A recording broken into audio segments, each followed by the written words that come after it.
Hello and welcome to MEELive. Join us as together we take another look at the stories that are shaping our world. We are broadcasting live to YouTube from Middle East Eye's headquarters here in London. I'm Mohammed Hassan. And I'm Matilda Mallinson. Today is Tuesday, the 20th of May.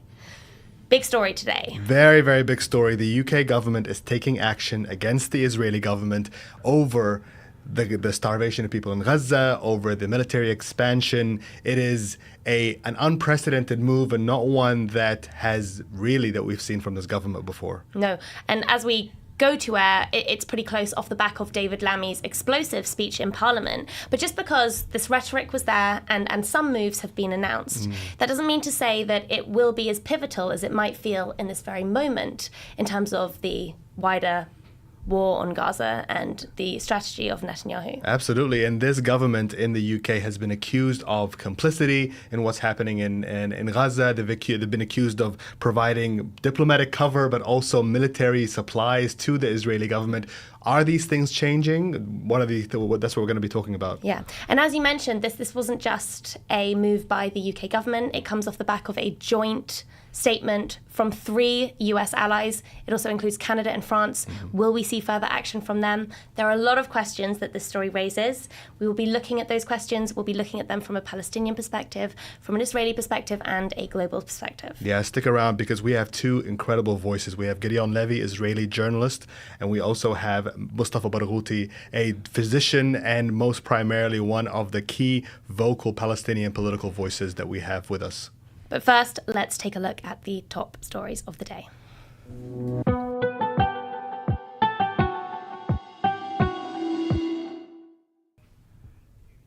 The UK has suspended trade negotiations with Israel and summoned the Israeli ambassador, ramping up threats made with France and Canada against Israel's actions in occupied Palestine.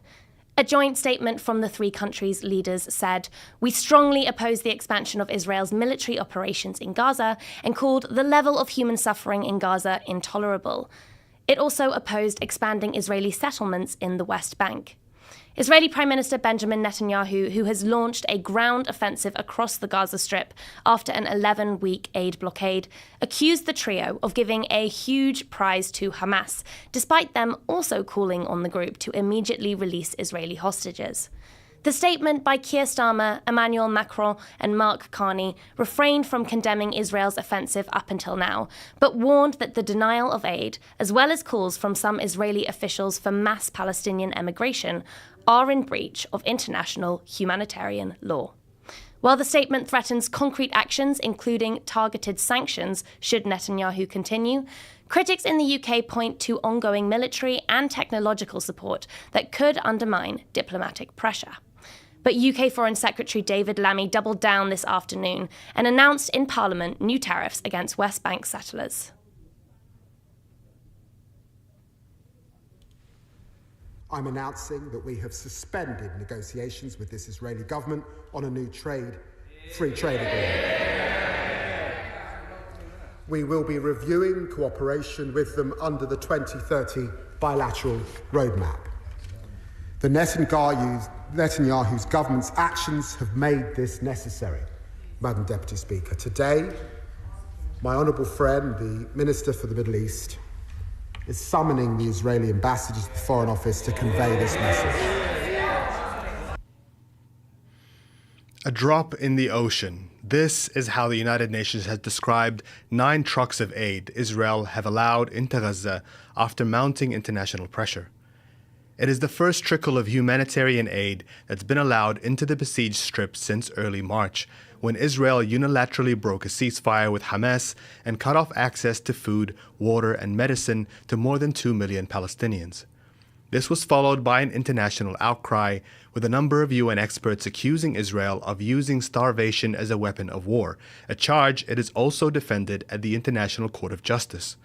The UN's humanitarian chief, Tom Fletcher, says 14,000 babies in Gaza could die in the next 48 hours if aid doesn't reach them. Meanwhile, Israel's government this week launched an expanded military campaign aimed at displacing the majority of Gaza's population into small encampments, killing more than 150 Palestinians since Monday morning. Prime Minister Benjamin Netanyahu says despite backlash from his government over the decision to let the 9 aid trucks in, He did so for practical and diplomatic reasons. מתחילת המלחמה אמרנו שכדי להשלים את הניצחון, להכריע את החמאס ולשחרר את כל חטופינו, שתי משימות שמשולבות זו בזו, יש תנאי אחד הכרחי. אסור לנו להגיע למצב של רעב, גם מבחינה עניינית, גם מבחינה מדינית. פשוט לא יתמכו בנו, לא נוכל להשלים את משימת הניצחון. יש לנו מלחימה עצומה, עצימה ועצומה, ויש התקרבות. אנחנו הולכים להשתלט על כל שטחי הרצועה. זה מה שאנחנו הולכים לעשות. ודבר נוסף, אני פשוט מצדיע למילואימניקים, אני מצדיע ללוחמים שלנו בסדיר, הם עושים שם עבודה נהדרת, כולל הבוקר, אני לא יכול להיכנס לכל הפרטים, אנחנו לא מוותרים. אבל כדי לעשות את זה, צריך לעשות את זה באופן כזה שלא יעצרו אותנו. A diplomatic row is unfolding between the UK and Iran amid accusations of espionage on the one hand and illegal detention on the other. Britain summoned Iran's ambassador on Monday after charges were filed against 3 Iranian nationals suspected of spying. It came a day after Iran summoned a British diplomat over what state media called the illegal and unjustified detention of an Iranian national in the UK. The 3 men pictured here face charges in a London court on Saturday, accused of spying for Iran, including plotting violence against a UK-based journalist. At the time of their arrest, police also took 4 other Iranian nationals into custody on suspicion of preparing a terrorist attack. They were arrested under a National Security Act that aims to prevent malign foreign influence. The 4 have been released from custody, although counter-terror police said the investigation continues. And finally,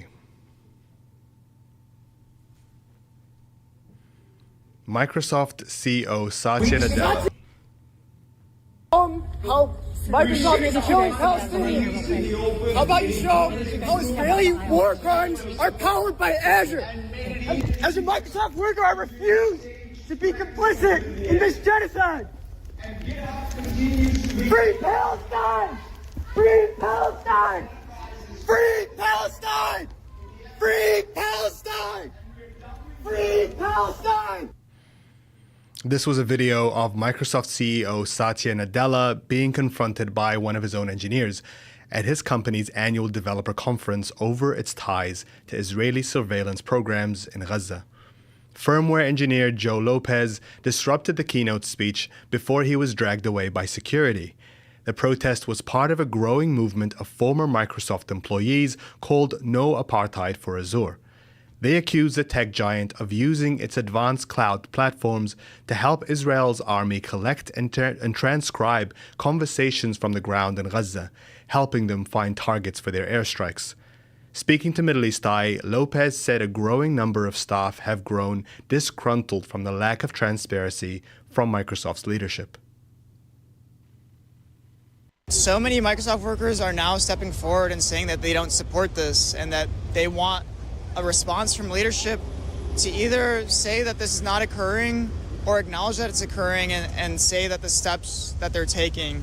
And so far, until this past week, Microsoft leadership has been completely silent. They have not said basically anything about this. And it's just so confusing because you would think if we're truly not complicit, if this company is truly not guilty, then leadership would want to respond and, clear the slate, make it known that, they're not guilty. And so that basically, to me, is an admission of guilt that they've been so silent so far.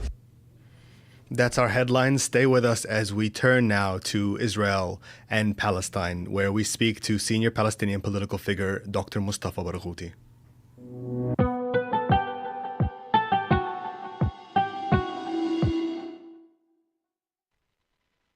The recent announcement that Israel will allow a basic quantity of food into Gaza, a basic quantity, is totally and utterly inadequate.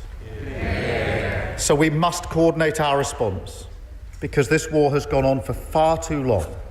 We cannot allow the people of Gaza to starve. This was British Prime Minister Keir Starmer speaking today in Parliament, a day after he and his counterparts in France and Canada issued their strongest words against Israel yet, vowing to take concrete actions, promising targeted sanctions. Quote, "We will not stand by while the Netanyahu government pursues these egregious actions." These are strong words, but what do they mean in practice? Today, we began to see what the UK was willing to do: suspend trade talks with Israel, summon the ambassador to number 10, and sanction far-right Israeli settlers. This was the Foreign Secretary David Lammy. The Honourable Lady seems incapable of offering any serious criticism about the egregious actions by the Netanyahu government, unlike many honourable members, on her own side. I think the whole House should be able to utterly condemn the Israeli government's denial of food to hungry children. It is wrong. It's appalling. Will she condemn it? On this side of the House, we are crystal clear. What is happening is morally wrong, unjustifiable, and it needs to stop. Crystal clear. Those are very powerful words, and in fact, the clearest moral stance that we have seen from this government since October 7th. But how far is it willing to go? For one thing, all three countries, the UK, France, and Canada, are accused of not only supporting the war in Gaza politically, shielding Israel abroad, and shutting down debate at home, but they have also been actively arming the Israeli military. Despite announcing it had cancelled 30 arms exports licenses to Israel back in September, the UK government was in court earlier this month, accused of failing to disclose ongoing shipments of F-35 parts, vital in Israel's high-tech bombing raids in Gaza. Will these now be off the table? One lawmaker, a conservative, Tory MP Kit Malthouse, wasn't convinced. Madam Speaker, the anger and the outrage of the Foreign Secretary is appreciated by us all, and I sense that it is genuine. But he knows as well as I do that the Israelis couldn't give a damn what he says in this chamber, or indeed for the statement. And as he will know, since that statement is issued, dozens of Palestinians have been killed, and there have been voices of defiance from the Israeli government. Now, the statement mentions the taking of concrete action. I'm not quite sure what the trigger for that is, and many of those in this chamber have been trying to spur the government into taking action over the last few months. We've tried anger and outrage and got nowhere. We've tried shaming ministers into action and got nowhere. So maybe we need to beg. Does the front bench need us to beg for the lives of those Palestinian children before they'll trigger this concrete action, whatever it might be? I'm begging the Foreign Secretary to pluck up all his moral authority and courage, stand up in government against the blockage in Downing Street, and please try to save these children's lives as soon as possible. Now let's be clear. The situation in Gaza is unimaginable. It is grotesque, difficult to process, but it has been this way for a long time. So why now? One thing that is clear is that public anger is undeniable. This weekend, close to 500,000 Britons marched across London, and their message to the government was also crystal clear. So I've come to these protests a few times, and I think it's important because it feels like it's one of the only ways that you can sort of speak up as an individual. And I think it's important that we're here to show that we don't agree with Israel's government policy, but also not with this government's policy in enabling Israel to do what it does. I would want Keir Starmer, David Lammy, our government, to stop arming Israel. That's the most important thing. Our government and the Americans and all the European Union, they're not doing anything about it. I think we want people to listen, we want the MPs to listen, we want Starmer to listen. People put trust in the Labour Party, a lot of us didn't, but we want there to be change. We want the UK to stop arming Israel, stop sending fighter jets over. From the very beginning, from October 7th and much earlier than that, there has been a vacuum of leadership. While actors, musicians, health workers, and everyday people were risking their careers, some risking prison, to call for Palestinian dignity, for things as simple and mundane as a ceasefire, aid, food, and safety for vulnerable people, their leaders have had their tongues tied. At best, they have said nothing. At worst, they have been essential partners in an ongoing 19-month-long genocide that we are all watching day by day, minute by minute, and told that nothing can be done. So are we now seeing, finally, a change? And is it enough? Well, joining us now is Palestinian political figure, advocate, and founder of the Palestinian National Initiative, Mustafa Barghouti. Dr. Barghouti, thank you so much for being here. Thank you. Good to be with you. I want to start by getting your reaction to the announcements that we heard today from the British government.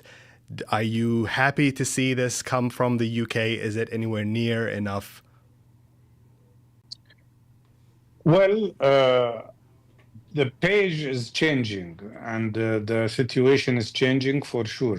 The whole world now is up in arms, horrified by the continuation of the genocide, the ethnic cleansing, and the very clear intention of total ethnic cleansing of all the people of Gaza by Israel, and as well as starvation. So the picture is clear. The huge public demonstrations all over the world are moving forward. 500,000 in London, 100,000 in Holland, which is the largest demonstration in 20 years. Now, what the British foreign minister said is a step forward, but it's not enough. Because the United Kingdom should declare complete and total block or stop of all kinds of military cooperation with Israel. The British airplanes still fly over Gaza, spying on the Palestinians, providing information to Israel.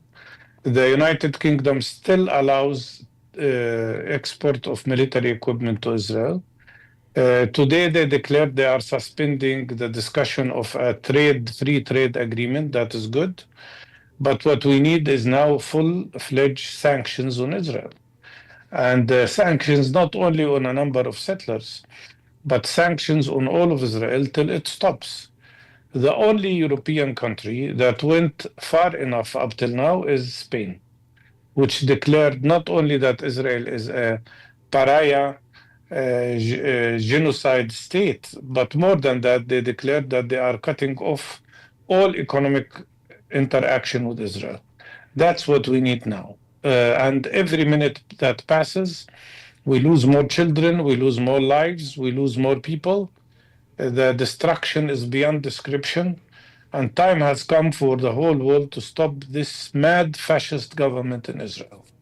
And time is really of the essence, isn't it? When you think about what the UN chief said, 14,000 babies are going to die within the next 48 hours.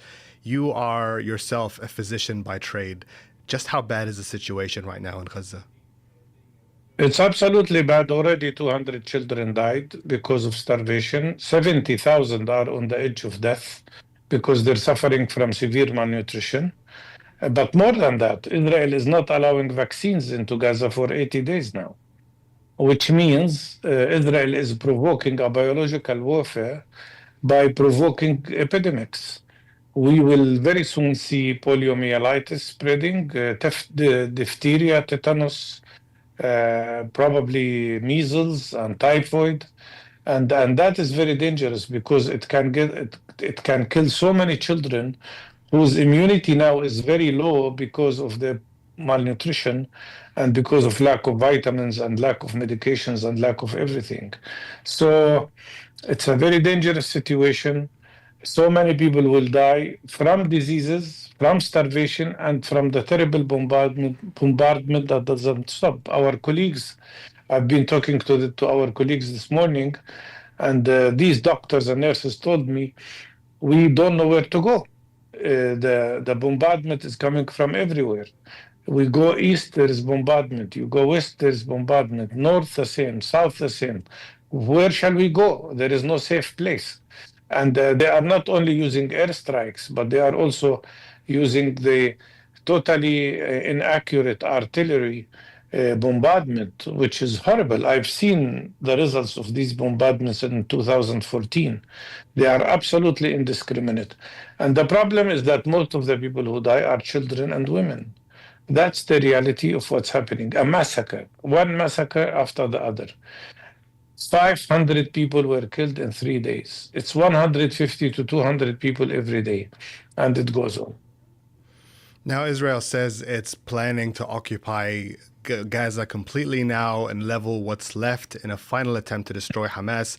You heard statements from the Prime Minister Netanyahu responding to what we heard in Parliament in the UK today, saying that these moves by the UK, by France, by Canada are only playing into Hamas's hands. What do you make of where this fight is at, where the situation is at? Is there even a way to communicate with the world from your perspective what is going on? If there were wise Jewish people, they would realize that the biggest anti-Semite today is Netanyahu. Because Netanyahu, with his crimes, with the crimes of his army, with the viciousness of these crimes, is provoking anti-Semitism worldwide. Because people are sick and tired of this behavior. And Netanyahu speaks about when he accuses his closest allies, France, Britain, Canada, maybe soon the United States, of supporting Hamas. That tells you that this is a madman, no less mad than what Hitler was at one point of time during the Second World War. He's crazy, he's losing it, but he continues the crimes. And now he is in an endless path because he will not be able to get back. He knows very well that if he stops the war, his government will collapse and he will go to jail. So this man doesn't care neither about Palestinians or Israeli lives. He cares only about himself, and he has become total hostage to Smotrich, Ben-Gvir, the fascist Israeli ministers, which also, don't differ from him because he's also behaving as a fascist. So it's a very serious situation, but now the outcry to everybody, not only to Europeans, but also to Arabs, to Arab countries, to Arab governments that normalized with Israel, that they should now stop this normalization. They should boycott Israel. And the only way you can stop Israel now is to declare wide international and Arab and Muslim boycott of this terrible pariah structure.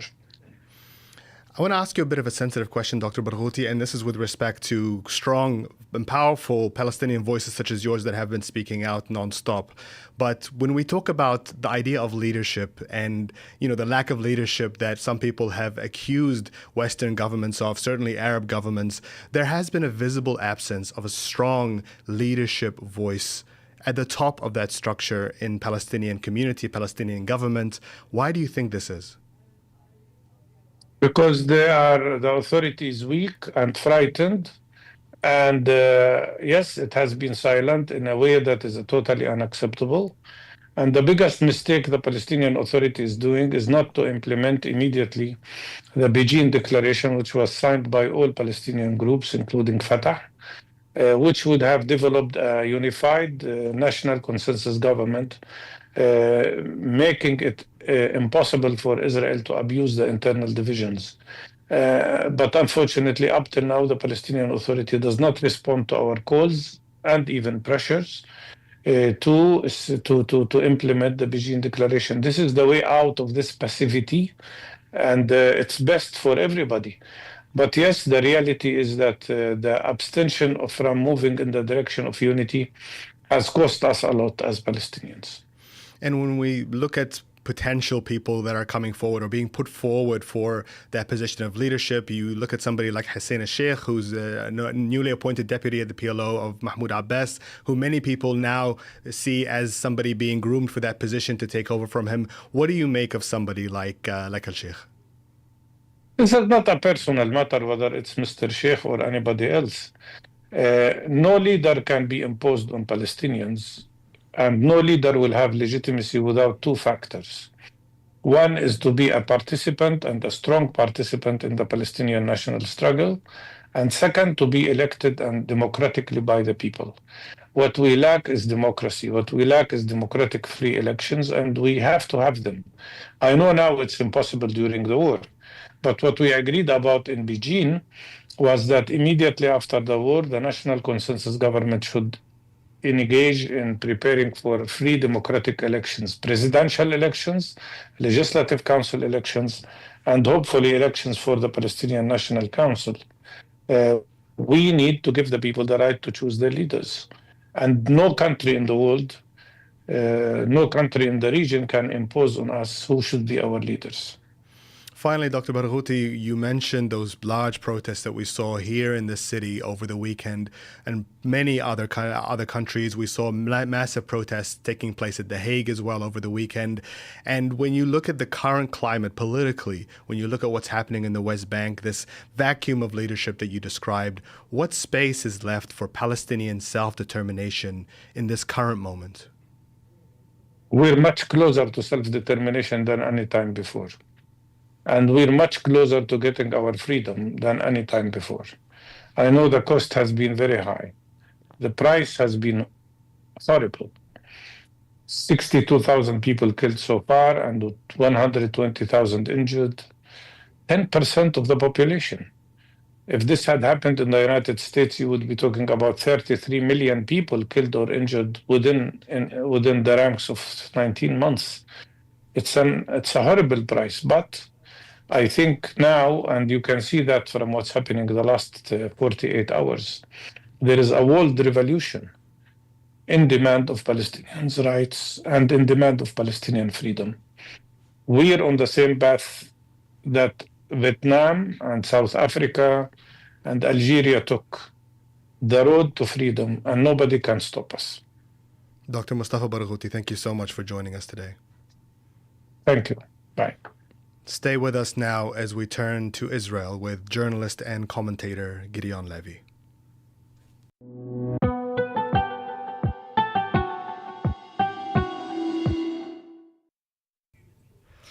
Welcome to MEELive Spotlight. Benjamin Netanyahu is no stranger to fighting the political tide, both at home and abroad. But today we have new reason to ask, is the tide finally turning? Since the Israeli Prime Minister launched all-out war on Gaza following the Hamas-led 7th of October attack, Israel's reputation abroad has been tested, and Netanyahu himself faces an international arrest warrant. But vital allies have long remained steadfast, sustaining military, financial, and diplomatic support. And yet there are signs of growing discomfort among Netanyahu's allies overseas. The now 11-week aid blockade causing starvation in Gaza, paired with a new ground offensive aimed at total occupation of the Strip, has drawn various criticism from leaders who previously refrained. In an explosive address to Parliament this afternoon, UK Foreign Secretary David Lammy condemned Israel's blockade as morally unjustifiable and suspended trade talks in its firmest action yet against Netanyahu's government. It follows a joint statement with France and Canada threatening concrete action against Israel's intensifying violence and accusing Netanyahu's government of breaching international law.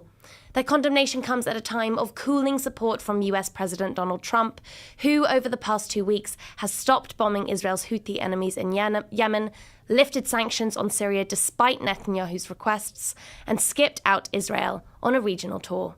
While US state pressure to support Israel may be shrinking, grassroots pressure to oppose their action has not, with mass protests continuing in allied countries despite heavy policing of pro-Palestinian voices. Lammy's speech in the UK comes after 500,000 people marched on the government in the UK on Saturday, calling for an end to Palestinian displacement on the 77th anniversary of the Nakba. So why is Netanyahu ploughing on with his conquest of Gaza in the face of growing global dissent? And how long can he sustain it? Gideon Levy is an acclaimed Israeli journalist and author, and one of the leading commentators on Israeli actions in occupied Palestine. He has repeatedly framed Netanyahu's actions in Gaza not as a bid for Israeli survival, but instead a bid for his own survival in the face of political threats at home. Gideon Levy is joining us now.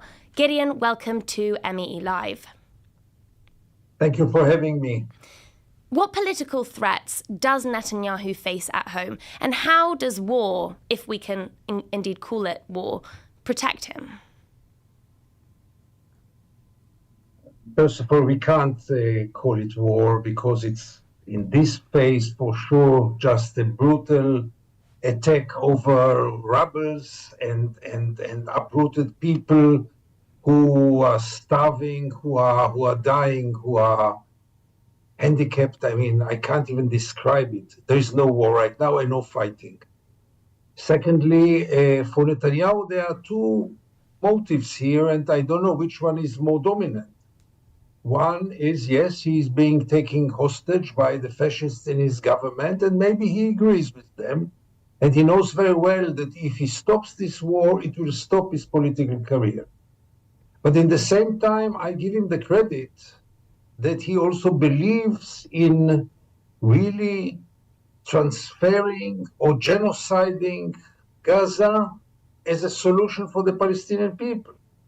And he believes that without it, there will be no solution.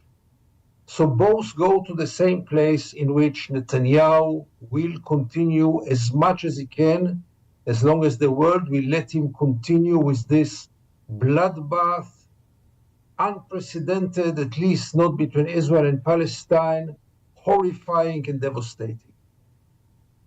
You said that while there is political incentive for Netanyahu to continue the war, at least political pressure from within his factions in government, you said that there is genuine belief here that this is about Israeli survival, which is, of course, what Netanyahu has repeatedly claimed.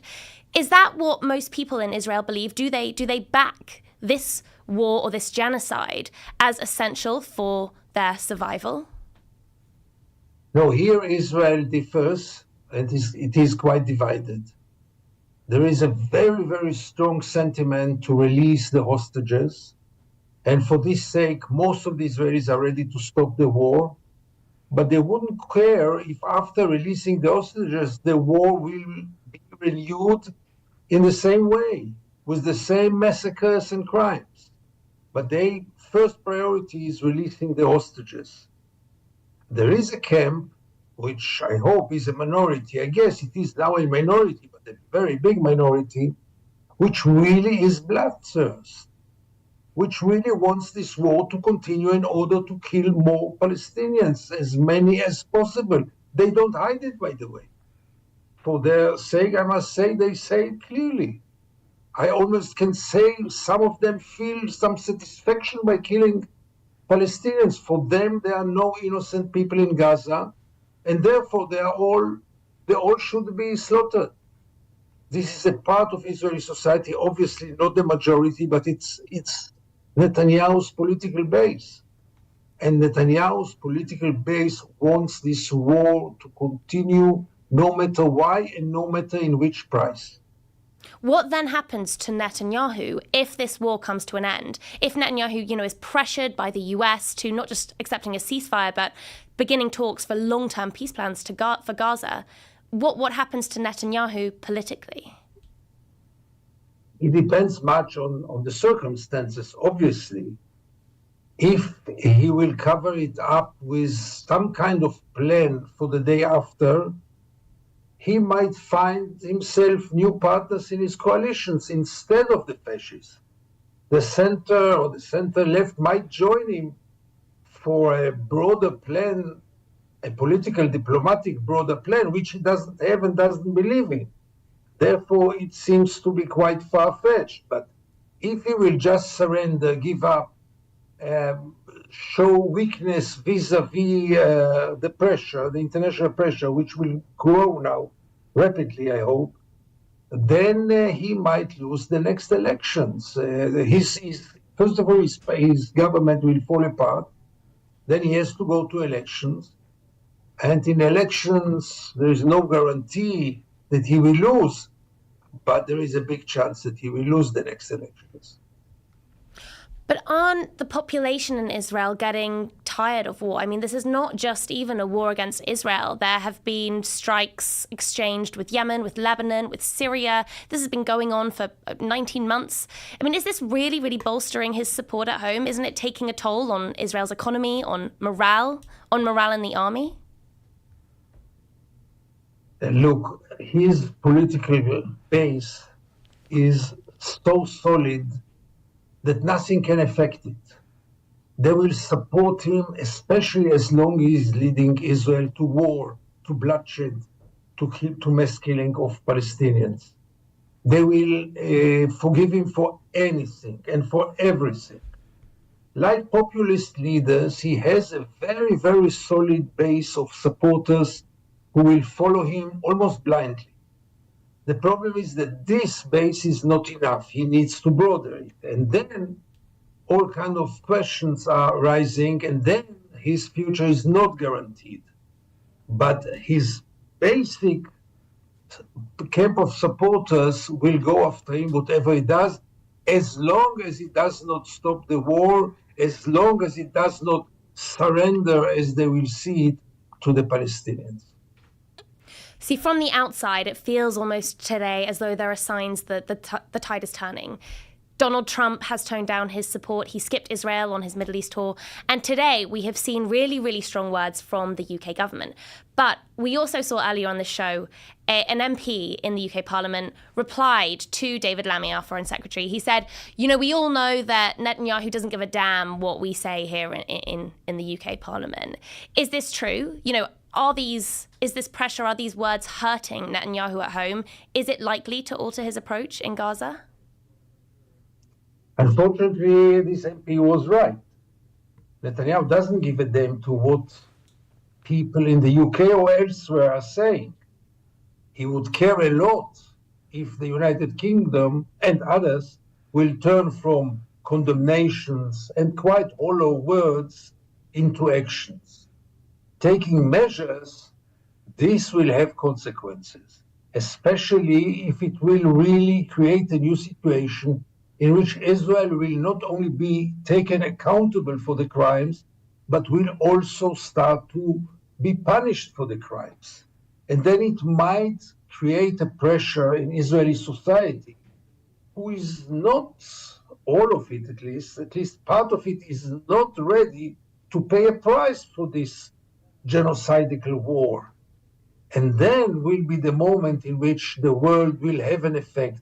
But it is still a long way to go. As long as it's only talkings or suspending some negotiations about some commercial deals, most of the Israelis will not feel it. And in any case, most of the Israelis are sure that the whole world is anti-Semite, no matter what Israel is doing. So why wouldn't they care? It's your fault, not ours. That was going to be my next question, actually, about how it's received by people in Israel. Do they see the growing discontent around the world, not just of politicians, but by massive proportions of populations who are taking to the street and protesting the treatment of Palestinians by Israel? Do the general Israeli public, do they see this? Does it affect their outlook? They see it, but they see it through very, very influential filters.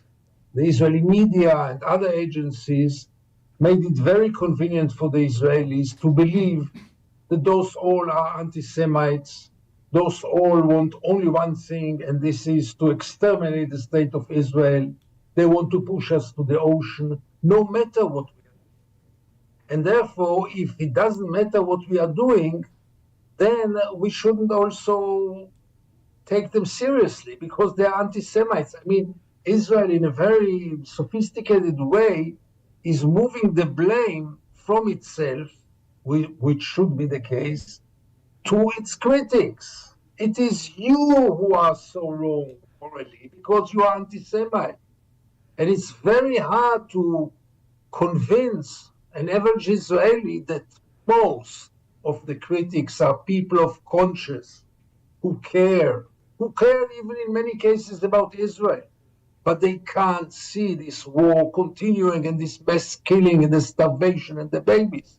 No person of conscience can stand still vis-a-vis those horrible images and scenes taking place. But the Israelis make themselves their life very easy. You are anti-Semites and therefore I don't care what you say. So correct me if I'm wrong, the picture that I'm getting from you is that Netanyahu faces political pressure from his own government to continue this war. He doesn't face moral pressure from his population to end the war, and he doesn't care about international pressure to do so either. Is that correct? You're nodding. Well, with some small corrections, but you are correct.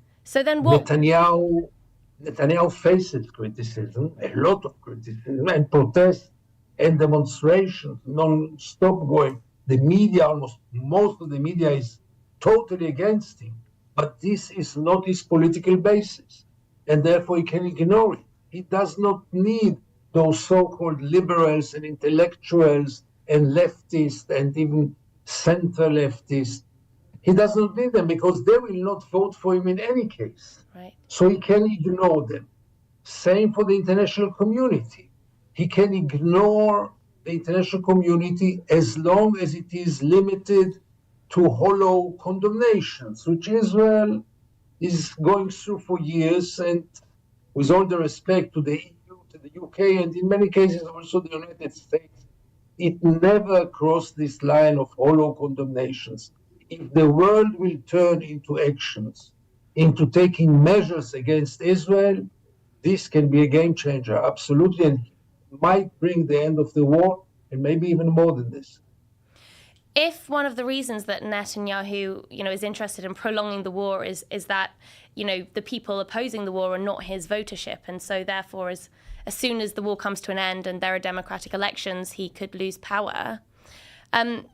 Do people in Israel not see that? Do people see that this war is a war for Netanyahu's political survival more than it is a war for their survival?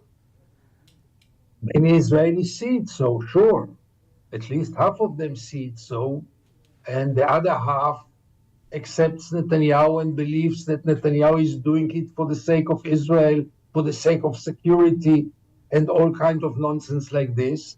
But don't forget that even the camp that wants this war to end in Israel, its main, not the only, but its main motivation is releasing the hostages. They want the war to finish because of the hostages, which is a very, very important and moral goal. But unfortunately, it's almost the only goal. The crimes, the bloodshed. For those people, there are only 58 people alive and dead in Gaza. Only the hostages. All the rest don't count. For many Israelis, the fate of the Palestinian people doesn't touch them, especially not after the 7th of October. Because most of the Israelis believe until this very moment that the 7th of October enables Israel to do whatever it wants without any limits. There are no moral limits, no legal limits, nothing. And unfortunately, many Israelis still believe in it, even in the camp of the central left. They want the war to end in order to release the hostages, nothing but this. What then does the future look like for Palestinians, for Gaza, for the West Bank, even if Netanyahu is someday to leave power? What do the alternatives look like, and what do they mean for Palestinians? I just listened to Dr. Baraguti, who was talking before me in your show, and I was happy to hear that he is so optimistic that the Palestinians are so close to liberation, to self-determination, to ending their catastrophe. Unfortunately, I cannot share this optimism with my friend Mustafa because I still don't see any chance for any kind of solution right now. In Israel, it's even not discussed. It's not on the table. It's not in the public discourse. Nobody speaks about the solution except of transfer and extermination. Nobody speaks about the two-state solution, leave alone about the one-state solution. Those terms are not even on the table. And in the Palestinian side, there are the same problems. They also lack leadership. They are not united, as you know. They are divided like never before. I don't see the energy. I don't see the leaders. I don't see the plan which will take us to a better future right now. It might come. Maybe the pressure of the world will bring it. But right now, I don't see it because it's off the table. You'll be amazed how off the table it is in Israel. Among all the camps, nobody speaks now about the solution. What would it take? A real solution. What would it take? What would it take for you to see real hope going forwards? if we'll face a new generation, and it shouldn't be a new generation, but a new leadership in both parties, both the Palestinians and Israel needs reshuffle in the leadership and reshuffle in the beliefs. And I don't see it happening by itself. It will have to come through a massive international pressure. Israelis will not wake up one morning and say, oh, this occupation is so ugly, let's put an end to it. It will not happen. We are farther from this than ever. And therefore, I'm a great believer of international pressure, like it was with South Africa. It was extremely effective with South Africa. It should be as effective with the second apartheid state, namely Israel. Gideon Levy, thank you for your perspective. Thank you for having me. Bye-bye. All the time that we have for you today, but before we lose you, please, we want to hear from you. Please do send us your comments, your questions. You can comment on the YouTube, contact us on social media at Middle East Eye across platforms, or email MEELive@middleeasteye.net. Make sure you hit that notification button so you know exactly when we go live every Tuesday, every Thursday, 5 p.m. British Standard Time, 12 p.m. if you are on the East Coast. See you then.